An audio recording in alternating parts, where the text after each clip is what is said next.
અને જમી રહ્યા પછી સાબુ અને સાફ પાણીથી હાથ ધોવા જોઈએ. આપણે જમતા પહેલા નિમક ચાખવું જોઈએ અને જમવાના પછી પણ નિમક ચાખવું જોઈએ. આપણે બધાને થાળમાં બેસવું જોઈએ અને સાથે બેસવું જોઈએ. પગ વાળીને બેસવું જોઈએ. આનાથી બરકત અને મોહબ્બત વધે. જમણનો સૂરના નિકાલે અલ્લાહ તાલાની નેમત સમજીને જમી લેવું જોઈએ. જમણને બેકાર કે અધૂરું ન છોડવું જોઈએ.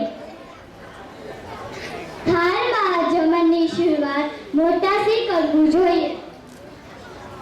જમણને ધીમે ધીમે ચાવીને જમવું જોઈએ. જમણને નીચે વેરવું જોઈએ નહીં. જમન જમીને ઉઠે તો અલ્લાહ તાલાની નઈમતનો શુક્ર અદા કરવો જોઈએ. અલ્હમ્દુલિલ્લાહ બોલવું જોઈએ.